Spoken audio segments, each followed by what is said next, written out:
Good news, Hyderabad ORR కి అతి చేరువలో విల్లాస్ APR ప్రాజెక్ట్స్. సార్ నమస్తే సార్ రాంప్రసాద్ గారు. నమస్తే విష్ణు గారు. సార్ రాంప్రసాద్ గారు, రీసెంట్గా మా ఫ్రెండ్స్ అందరం గెట్ టుగెదర్ అయ్యాము. రెస్టారెంట్ లంచ్కి వెళ్ళాము అందరం. చెప్పండి అసలు పార్టీ చెప్పండి. లంచ్ ఏం చెప్తున్నారు? లేదు, అందరం లంచ్కి వెళ్ళాము సరే. హిల్స్లో. సో అయితే ఫ్రెండ్స్లో చిన్న డిస్కషన్ వచ్చింది. ఒక ఫ్రెండ్ ఒక అతను హైదరాబాద్లో ఒక ఇండివిజువల్ హౌస్ తీసుకుందాం అనుకుంటున్నాడంట. ఎందుకంటే మొన్నటి వరకు వాళ్ళు టౌన్లో ఉండొచ్చారు, డిస్ట్రిక్ట్ టౌన్లో ఉండొచ్చారు.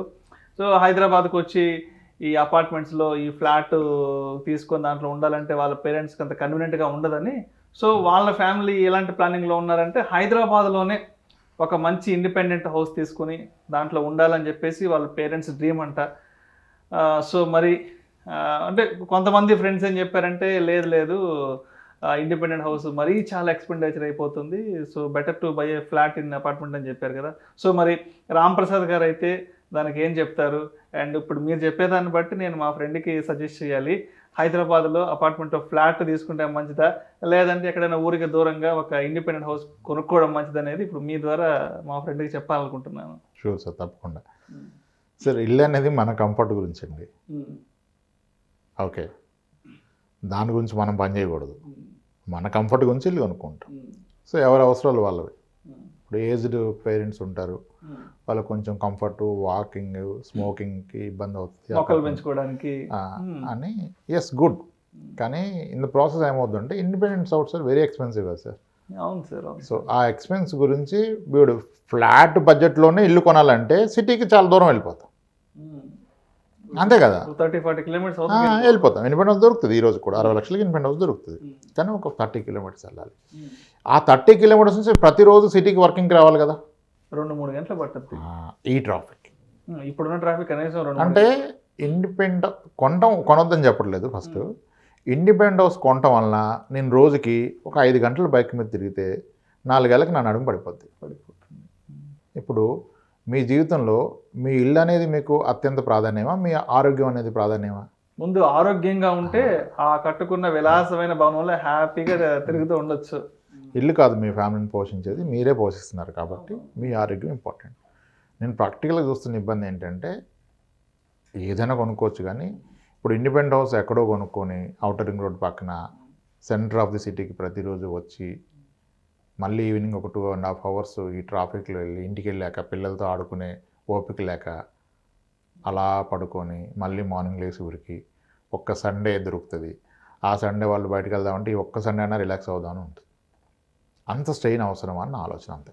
ఏదైనా హెల్త్ ఎమర్జెన్సీ ఉన్నాయి, ఇప్పుడు అన్ని చోట్ల డెవలప్మెంట్స్ ఉన్నాయి, కానీ అసలు మీరు అంత ఫిజికల్ స్ట్రెయిన్, ఒక ఇల్లు అనేది నా కంఫర్ట్ గురించే, కానీ అది ఉన్నందుకు నేను డిస్కంఫర్ట్లోకి వెళ్ళకూడదు కదా.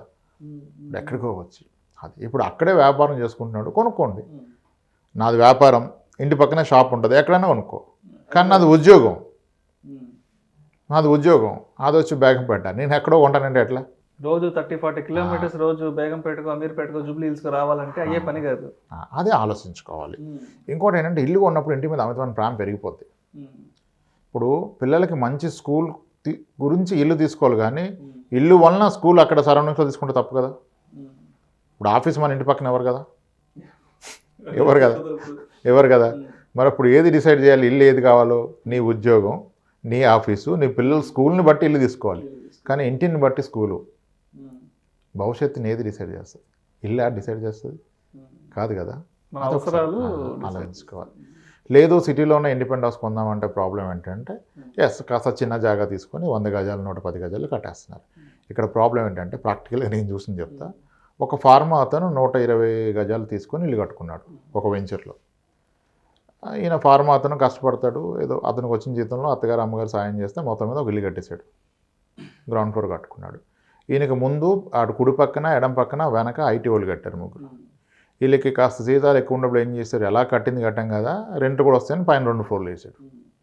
ఇప్పుడు చుట్టుపక్కల ముగ్గురు 3 ఫ్లోర్లు వేస్తే 2 ఫ్లోర్లు G+2 G+2 మధ్యలో ఈయన గ్రౌండ్ ఉంటే ఏమవుద్ది? ఈయన బావిలో పడిపోయాడు, అంతే కదా. దానికి రెమెడీ ఏంటి? ఇప్పుడు అందరికీ కట్టే స్తోమత ఉండదు కదా సార్ 3 ఫ్లోర్లు. అసలు సెట్ బ్యాక్స్ ఎవడవుతున్నాడు ఇండిపెండెంట్ హౌస్లో? ఇండిపెండెంట్ హౌస్ కట్టుకున్నదే విశాలంగా గాలి వెలుతురు కొరకు, కానీ ఇప్పుడు అది లేనప్పుడు ఎందుకు అంట నేను. అవునవును, అది ఉండగలిగే స్తోమత ఉంటే కట్టుకోండి. కానీ నేను 100 గజాల్లో ఈ గోడ కానించి కట్టేస్తాను, వాళ్ళది నాది 2 ఫీట్లు కూడా గ్యాప్ ఉండదు, అడుగు తీస్తే వాళ్ళ ఇంట్లో అడుగు పెట్టొస్తున్నట్టు ఉన్నాయి. అప్పుడు మనకి దేనికి ప్రైవసీ లేదు, కంఫర్ట్ లేదు, గాలి వెలుతురు లేదు, అప్పుడు అనవసరం కదా సార్. ఆ కండిషన్లో దానికంటే అపార్ట్మెంటే బెస్ట్ అని నా ఫీలింగ్. ఇంకొక విషయం అందరు తెలుసుకోవాల్సింది ఏంటంటే, ఈ 30లో కొనుక్కునే ఏ హౌస్ కూడా మీ పర్మనెంట్ హౌస్ కాదు.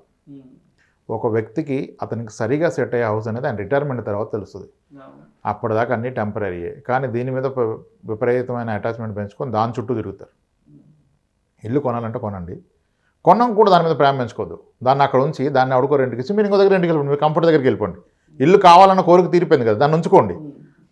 ఆ ఫ్లాట్ అయిన పడిన వదిలేసేయండి, కానీ దాని చుట్టూ తిరగొద్దు. మీరు మీ పనులకి మీ పిల్లల కంఫర్ట్కి ఎక్కడికైనా మూవ్ అయిపోండి. ఇక్కడ మీద ఒక 4,000 ఎక్కువైతే 4,000 రెంట్ ఎక్కువ ఇచ్చుకోండి. అందుకని దీని మీద అటాచ్మెంట్ పెంచుకుంటున్నారు. చాలామంది తెలియదు రిటైర్మెంట్ దాకా. ఇప్పుడు 15 ఏళ్ళు ఇల్లు కొన్న 15 ఏళ్ళకి ప్రతి ఒక్కరికి ఆలోచన వస్తుంది, అరే డబుల్ బెడ్రూమ్ సరిపోదు, మనకి ట్రిపుల్కి వెళ్ళిపోవాలి. ఏమైంది ఇనిషియల్గానే ఈ ప్రేమంతా? మేబీ ఇప్పుడు అపార్ట్మెంట్ మనకేమో ఇండిపెండెంట్ హౌస్ ఉన్నాయని కూడా అపార్ట్మెంట్ బాగుంటుంది అనుకుంటాడు. అప్పుడు తప్పు చేసాం, ఇప్పుడు నాకు సెక్యూరిటీ ఇష్యూస్ వస్తున్నాయి, ఇప్పుడు టూర్ వెళ్ళాలన్నా ఇది అదే అపార్ట్మెంట్ అయితే ఈ ప్రాబ్లం ఉండదు కదా, నా ఫ్రెండ్ బాగున్నాడు నేను వెళ్తా అంటాడు గేటెడ్ కమ్యూనిటీకి. నేను కూడా గేటెడ్ కమ్యూనిటీకి వెళ్ళిపోయాక కాదు ఏదైనా వెళ్ళా అయితే బాగుంటుంది, గేటెడ్ కమ్యూనిటీలో ఎండీస్ బాగుంటాయి, పిల్లలు ఆడుకుంటారు అన్నీ. అంటే ఇవన్నీ ఎప్పుడు మారుతూనే ఉంటుంది కదా. So none of the house is permanent house. ఒక వ్యక్తికి ఏది పర్మనెంట్ హౌస్ రిటైర్మెంట్ తర్వాత తెలుస్తుంది. మాకు ఒక క్లయింట్ ఉన్నారు, ఆయనకున్న హెల్త్ ప్రాబ్లమ్స్ రీత్యా పెద్ద వయసు, ఇంట్లో ఐసీయూ కట్టుకున్నారు ఆయన.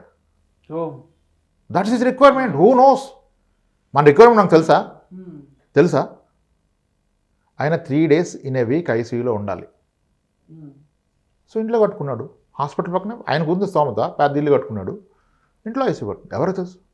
ఇప్పుడు చాలామంది పిల్లలు పేరెంట్స్ని రిటైర్మెంట్ ఇంట్లో ఉంటే వద్దు నాన్న ఊర్లో వద్దు వచ్చే అంటారు, రాను అంటారు. ఒకడు సన్నగా ఊరికొస్తారు. ఎందుకంటే వాళ్ళ ఫ్రెండ్ ఎవడో ఏ స్ట్రోక్ వచ్చి పోయి ఉంటాడు, ఆ దెబ్బకి భయం వేస్తే ఊరికొస్తాడు. అప్పటిదాకా పిల్లలు చెప్తారు, నాన్న ఎందుకు అక్కడ ఒకడో ఉంటావు ఏమన్నా అది ఇది అంటే ఎండో ఎవరికైనా ఏదైనా చూసి భయం వేస్తే ఊరికొస్తాడు. ఏమైంది? అప్పటిదాకా ఉన్న ప్రేమంతా పోయింది, ఇంటి మీద ప్రాణం మీద ప్రేమ పెరిగింది, వచ్చేస్తారు. సో కాబట్టి ఏ హౌస్ మీకు పర్మనెంట్ హౌస్ కాదు. మీరు కూడా ఫ్లెక్సిబుల్ ఉండాలి. రేపు పిల్లలకి మీ సపోర్ట్గా ఉంటే మీరు వెళ్ళాలి కదా. సో హౌస్ కొనుక్కోండి, హౌస్ మీద ప్రేమ పెంచుకోవద్దు. హౌస్ అనేది మన కంఫర్ట్ కొరకు అలా ప్లాన్ చేసుకోవాలి. సో మోస్ట్లీ ఇప్పుడున్న సినారీలో ఉన్న బడ్జెట్స్లో ఇప్పుడు ఒక ఇండిపెండెంట్ హౌస్ సిటీలో కొనాలంటే కనీసం ఒక 70 లక్షల యాన్యువల్ సిటీస్ ఉంటే తప్ప, ఇద్దరు వర్కింగ్ ఉండి ఇద్దరికి ఒక 20 లక్షలు 25 లక్షలు ఉంటే తప్ప 2 కోట్లు పెట్టి ఇండిపెండెంట్ హౌస్ కొనగలరా? అదే 1,20,00,000 పెడితే ఒక మంచి గేటెడ్ కమ్యూనిటీలో ఫ్లాట్ వస్తుంది, ఒక డబుల్ బెడ్రూమ్ ఫ్లాట్ వస్తుంది. So you will have all amenities. ఇప్పుడు ఇండిపెండెంట్ హౌస్లో మీరు ఎంత కట్టుకున్నా, నా personal opinion, maybe I'm wrong, నాకు ఎంత ప్లేస్ ఉంటుంది కింద, మళ్ళీ కారు పెడితే ఇంకొక 2 బైకులు తిరుగుతుండదు. పిల్లడు ఎక్కడ దొక్కుతాడు? సైకిల్ ఆడు హాల్లోనే దొక్కోవాలి, కింద తొక్కోలేడు కదా, అది అవసరం కదా. ఆ రిక్వైర్మెంట్ కూడా చూసుకోవాలి మనం. ఆడికి ఒక డేజోడు ఇంకో ఫ్రెండ్ ఉన్నాడు మన ఇంట్లో ఎంతమంది ఉన్నారు పిల్లలు. అదే ఒక అపార్ట్మెంట్కి వెళ్తే ఒక 90 ఫ్లాట్స్ ఉన్నాయి, అటు ఇటుగానే ఎమ్యూనిటీస్ ఏవో ఉన్నాయని చెప్తారు. ఆడు అట్లీస్ట్ సైకిల్ దొక్కడానికి అయితే ఉంటుంది ఒక ప్లేస్. ఈయన సాయంత్రం మీరు కింద తోలేస్తే ఆడు వయసు కొడితే వాడు ఆడుకుంటాడు వెళ్ళి. ఇది 1 year అయితే 1 year, 2 years అయితే షార్ప్ ఉంటాడు, ఇంకొకరితో ఆడుకుంటాడు. అది మనం క్రియేట్ చేయలేం కదా. ఆల్రౌండ్ డెవలప్మెంట్ కావాలంటే జనాలతో ఇంటరాక్షన్ కావాలి. అది ఇండిపెండెంట్ హౌస్లో అవ్వదు కదా, తోలుకొని రాలేం కదా అందరినీ. అపార్ట్మెంట్లో అది ఒక అడ్వాంటేజ్ ఉంటుంది. పిల్లలకి ఆల్రౌండ్ డెవలప్మెంట్ మీకు కూడా తెలుస్తుంది. ఆడు 10 స్కూల్కి వెళ్ళే పిల్లలు వస్తే మీరు డిస్కషన్లో తెలిసిపోద్ది, ఎవడో చెప్పింది కాదు, చూసింది నిర్ణయించుకోవచ్చు కదా. అరే ఈ స్కూల్ బాగుంది, అప్పుడు ఇలా ఉండోడు, ఇప్పుడు ఇలా అయిందని.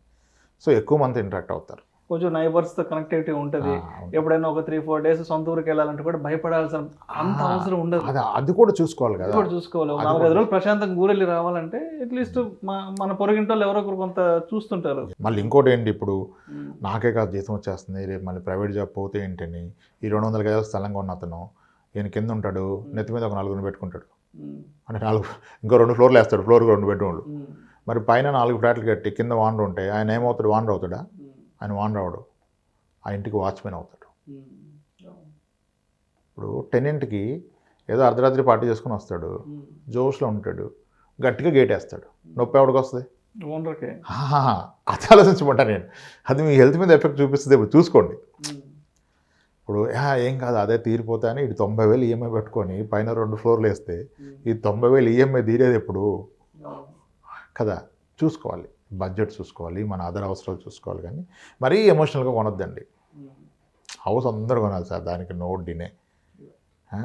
బట్ ఇంకా మారకుండా మనుషులు అలాగే ఉండి నేను అక్కడే ఉంటానంటే, సిటీ బయట కొంటే ఆ దగ్గరలో నీకు అన్నీ ఉన్నాయి, నువ్వు దగ్గరలో వ్యాపారం పెట్టుకున్నావు అంటే పర్ఫెక్ట్ కొనేసుకో. కానీ నేను సిటీ బయట ఇల్లు కొంటా, మళ్ళీ నా ఇంట్లో నేనే ఉంటా, నేను సిటీకి వచ్చి పని చేస్తా అంటే దట్స్ బిగ్ రిస్క్. చాలామంది నడునొప్పులు వచ్చేసి బైక్ మీద తిరగలేక పడిపోయిన వాళ్ళంతా దూరంగా ఇల్లు కొనుక్కునే వాళ్ళే. అది చాలా క్రిటికల్ థింగ్ కదా లైఫ్లో. ఇవన్నీ చూసుకొని నిర్ణయాలు తీసుకోవాలి.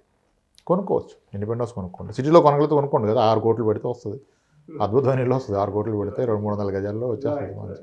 అలా కొనుక్కో. Thank you so much Ramprasad గారు. మొత్తానికి మొన్నటి మా ఫ్రెండ్స్ గెట్ టుగెదర్లో వచ్చిన ఆ డిస్కషన్లో వచ్చిన ఒక పార్టీ హార్డ్లో వచ్చిన ఏదైతే ఉందో ఆ క్వశ్చన్కి సంబంధించిన సమాధానం మీ ద్వారా ఈ వీడియో ద్వారా రాబట్టుకోగలిగాను. తప్పకుండా ఈ వీడియో రిలీజ్ అయిన తర్వాత మా ఫ్రెండ్స్ అందరికీ షేర్ చేస్తాను. అంటే మొన్న ఎవరైతే డిస్కషన్ చేసుకున్నామో హైదరాబాద్లో ఒక ఇండివిజువల్ హౌస్ కొనుక్కుంటే బెటరా, లేదంటే ఒక అపార్ట్మెంట్లో ఒక ఫ్లాట్ కొనుక్కుంటే బెటరా అని మేము మనం ఎవరైతే డిస్కషన్ చేసుకున్నాం, సో వాళ్ళందరూ కూడా ఈ వీడియో షేర్ చేస్తాం సార్.